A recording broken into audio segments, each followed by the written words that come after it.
that that's bad, or that's good, and that's right, or that's wrong, or they've somehow projected their evaluation onto you according to their values, what they think their morals or society's ethics is onto your life.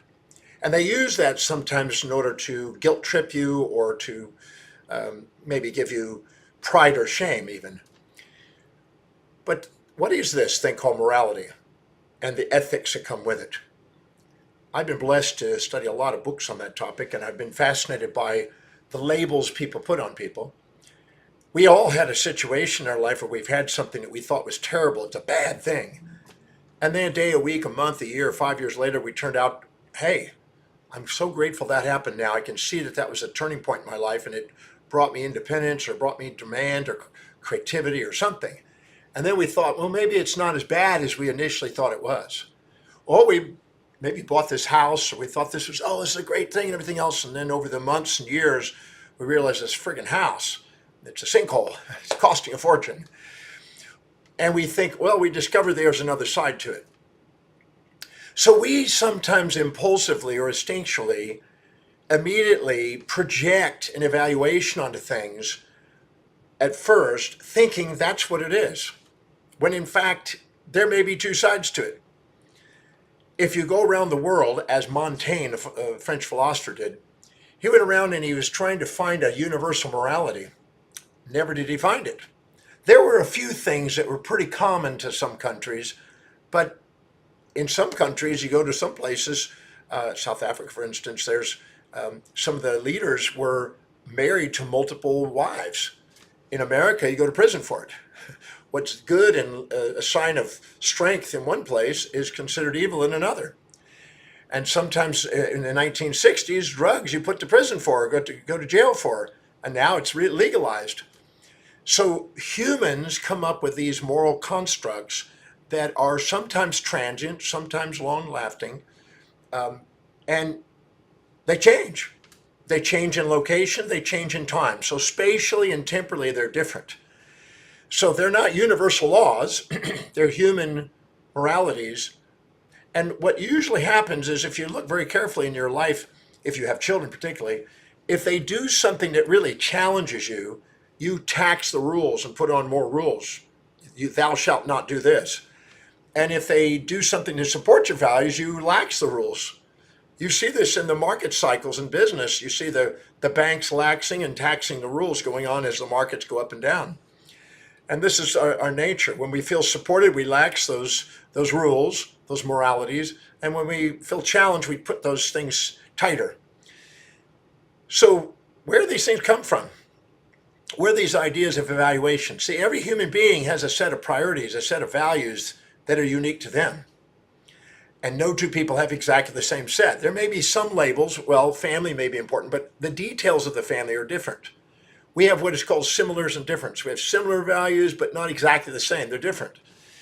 So no two people have the same set of values, and they evaluate and project their values onto their experiences. Their perception, decisions, and actions are projected by these values. And so with two people with different values, they're going to have different ideas of what right and wrong, good and bad, pleasurable or painful things are. And this creates sort of a challenge. If you're married, you'll see that the way one wants to raise the family or the children, it may be different than the way the other one. And one will think, well, that's crazy. Well, no, that's crazy. And they'll evaluate each other that way. But in all, if you go to 1,000 families, they're all over the place. There's a spectrum of values. In fact, there's a law called the law of heuristic escalation. Whenever a group of people want to promote something, an idealism in society by an ideologue, an equal and opposite group emerges, kind of like a pro-abortion or pro-life and pro and anti-abortion. And you have pro-guns and anti-guns and pro-democrat and anti-democrat and pro-capitalism and anti-capitalism and Lord knows how many pairs of opposites.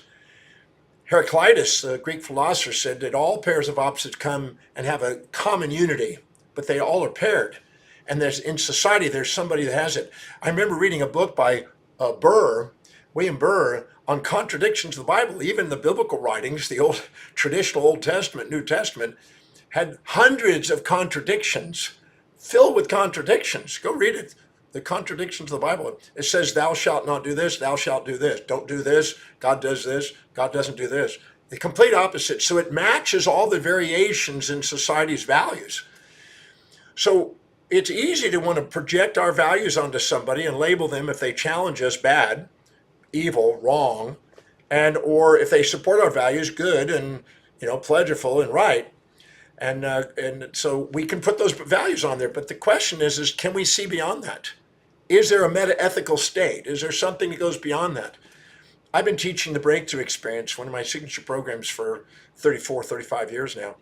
And one thing I'm pretty certain about that happens in that program is people come in with a resentment to somebody or an infatuation that they label bad or good, negative or positive. And then all we do is ask them questions that make them observe information that they were unconscious of. I don't make them make anything up. I don't want them to look something that's not there. I just want them to see. So we have what is called false positives and false negatives. We see things that aren't there and we don't see things that are there. And we filter our reality subjectively.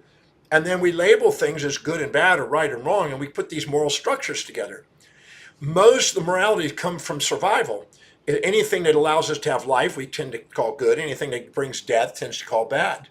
But of course, there's situational ethics with that that's thrown out the tube. We may have to take somebody's life to save somebody else's life.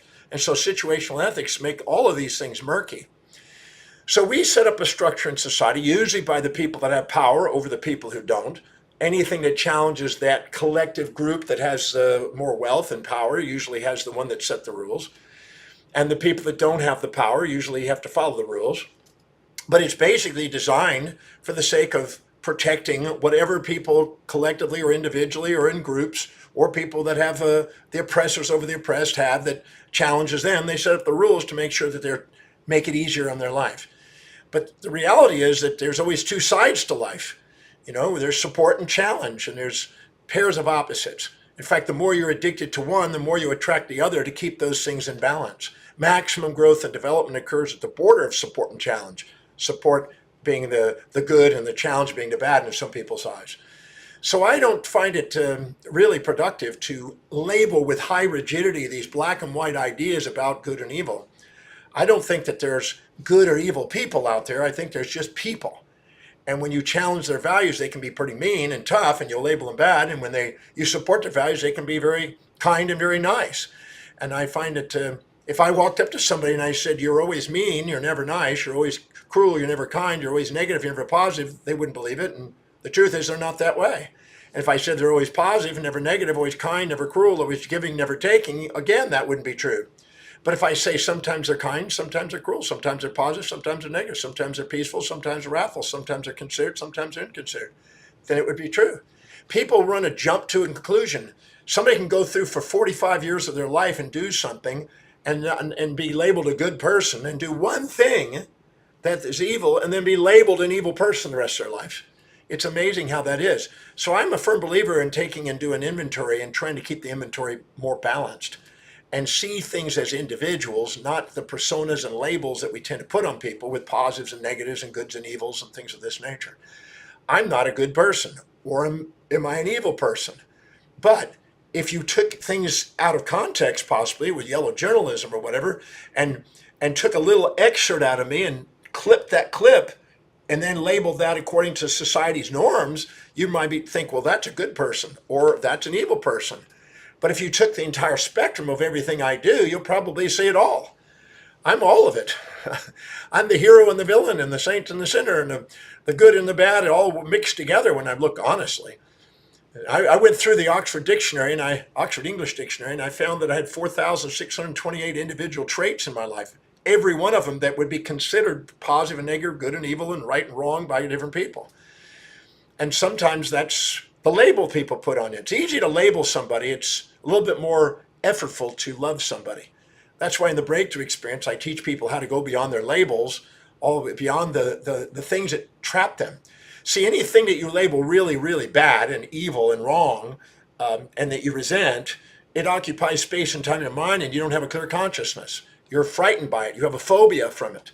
And anything you label really good and really positive and really right, you have an infatuation with, and it can occupy space and time in your mind and run you also. try to sleep at night when you're highly resentful or highly infatuated, and it's hard to sleep. There's noise in the brain.